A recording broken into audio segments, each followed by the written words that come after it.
Hi and welcome to our last video on factoring. Today's topic is difference of perfect squares. Notice that each of these polynomials are binomials, meaning two terms. And if you notice, each term is a perfect square. That's how you're going to know that you have difference of perfect squares. It should also be noted that all of these have subtraction signs in between. They should not have a plus sign. If they have a plus sign, then there's nothing you can do. So remember, this is all about difference, meaning subtraction. There is no sum of perfect squares. So in your Edgenuity video, they started out talking about how you can factor these just the same way that you factor the others, and then they went into a shortcut. This video is to focus on clarifying the shortcut and make sure you understand that, because that's what your future teachers are going to expect you to know. So when you have difference of perfect squares, the factoring shortcut is this. And as we go through these steps, by the way, we're going to do it with this first one. So your first step is to square root both terms. So I'm going to square root the x squared, and that's going to give me x. I'm going to square root the 16. For this, you can just ignore the subtraction sign, just go for the perfect square number. When you square root 16, you'll get 4. So we've got x and 4, and those are what we call the roots. What we're going to do is put those roots in both set of parentheses. So we've got two sets of parentheses, and we'll have the x be the first term in each set because that was the first term in the original problem. The 4 we're going to put as the second term because the 16 was the second term in the original problem. And that takes us through step 1 and step 2. And lastly, moving on to our final step, we're going to put a plus sign in one set of parentheses, and we're going to put a minus sign in the other. This step is super important, guys, because if we went to FOIL or distribute this back, that plus or minus means that when you do your outer terms and your inner terms, they're going to be opposites, and therefore those terms will completely eliminate, leaving us with just the x times x, which is the x squared, and the 4 times negative 4, which is the minus 16. So that's the shortcut we're going to use on all of these. Notice for the second one here, our first term is a 4x squared. Well, when we square root that term, it's basically like doing two square roots. Square rooting the 4 gives us 2. Square rooting the x squared gives us x. So what this is saying is that 2x times 2x would give us 4x squared. And that's a little recall from Unit 8 with exponents. Square root the last term, and that will give us 5. So we square root both terms, and then those are the two terms that will go in our parentheses. Again, remember that the square root of the first term in the original problem will go first in each set of parentheses, and the square root of the second term from the original problem will go second in the set of parentheses, and then always finish with 1 plus and 1 minus. Notice for the next two here, now we've just went ahead and we've switched. Instead of the x squared being first, we put it second. It's not as common, but you may see that. So let's take a look. So again, the first term here is the 144.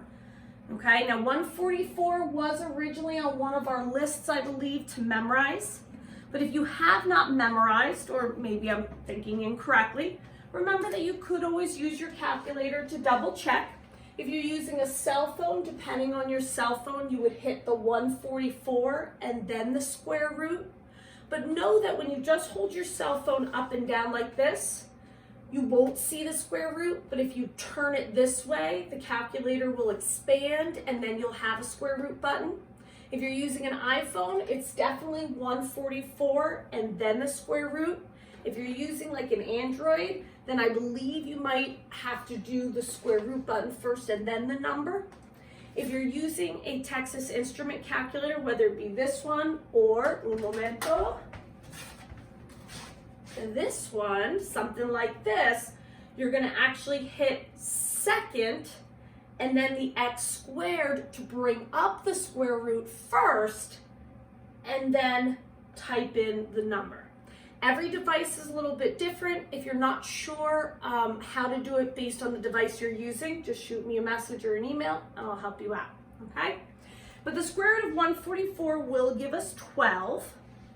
And then back here, ignoring the minus sign for a second, let's square root 49x squared. Again, all this is really saying is square root the 49, which is 7, square root the x squared, which is x. So the square root of 49x squared is 7x. Set up your parentheses. And again, the first term, since the 144 is first, we're going to put the 12 first. And then since the 49x squared was second, we're going to put the 7x second. So it's okay to have the x term second. And then again, finish off with 1 plus, 1 minus. And we'll do the same thing for number 4. We're going to square root our first term, which is the 1.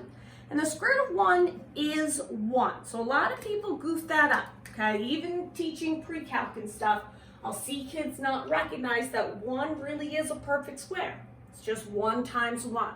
So if you see a 1, you definitely have a perfect square. Square root that 1 and we get a 1.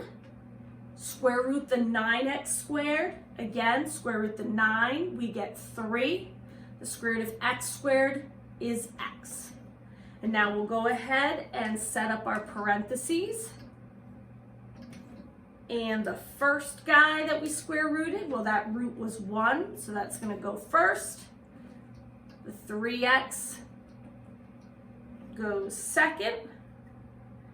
And getting my colors situated here, that will leave us with 1 plus, 1 minus.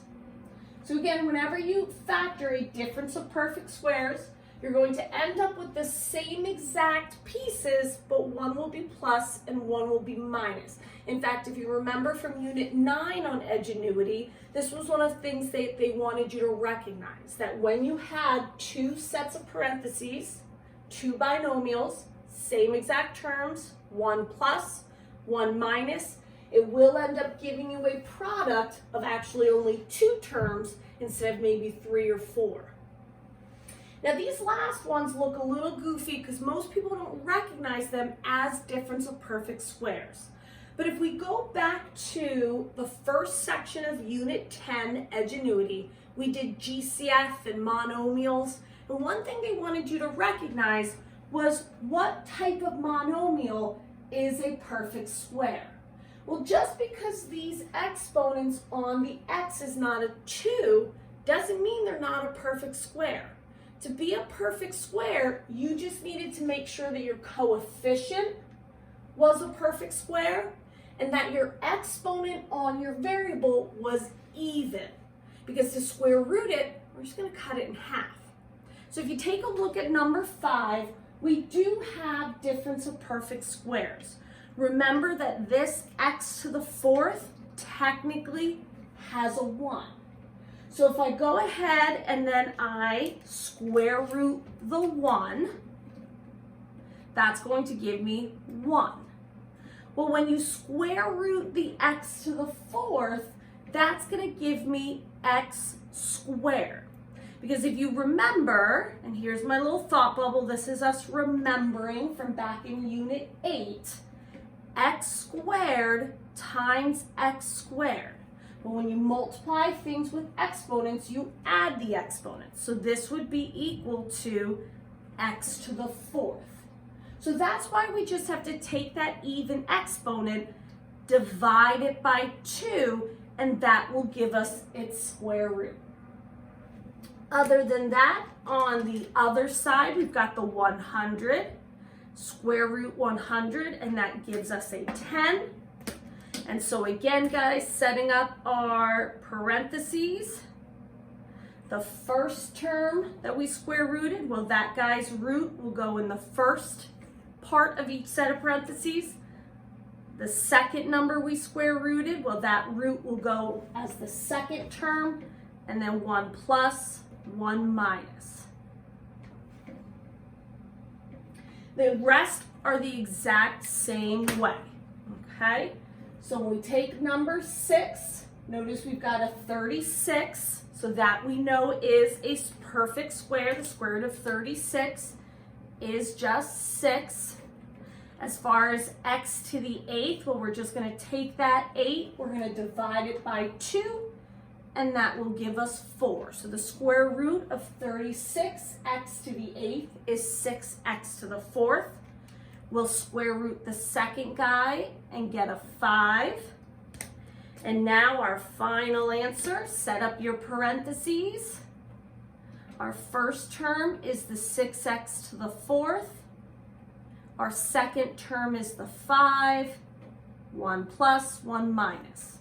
Now notice that, unlike the others, oh no, I put the plus sign second instead of first.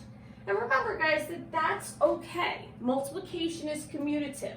So again, the same exact pieces, 1 plus, 1 minus. It really doesn't make a difference if the plus is first or second. And lastly, taking a look at the ones on the bottom here. Again, notice that all the big numbers, the coefficients, the constants hanging off the end, they're all perfect squares. Also notice that all the exponents are even. So when we square root 49x to the 6th, that will give us 7x to the 3rd. Again, remember what this is saying. If we took 7x to the 3rd and we multiplied it by another 7x to the 3rd, well, 7 times 7 is 49. 3 plus 3 is 6. Square root our last guy there, and that will give us a 9. So those will be our two pieces. 7x to the 3rd, 7x to the 3rd, 9 and 9, 1 plus, 1 minus. And lastly, okay, now I purposely put a 16 here because a lot of people start getting goofed up. Remember that we are square rooting, again, but what we're square rooting is the coefficient. So the square root of 121 is 11, but this exponent, even though it's a perfect square, that doesn't mean anything. All we're doing with the exponent, guys, is dividing by 2. Okay, so I'm going to make that note here. Always divide by 2. Exclamation point, so you know that it's super important. So when I square root 121x to the 16th, that's going to give me 11x to the 8th. When we square root the 64, that will give us an 8. And our final answer to our final example, that gives us 11x to the 8th as the first term in each set of parentheses, and then an 8 and an 8, 1 plus, 1 minus. So these are the shortcuts for difference of perfect squares, and this takes you through the last factoring section of Unit 10 on Edgenuity. I've posted all of these videos up on our Google Classroom page. In fact, I just organized them all into the classwork. So if you look at the page, go to the middle selection, classwork, and you'll see Unit 10 as a big group, okay?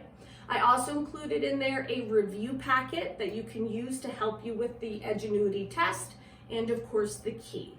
If you have any questions, make sure that you either email me or message me through Remind, and good luck. Happy factoring. Bye-bye.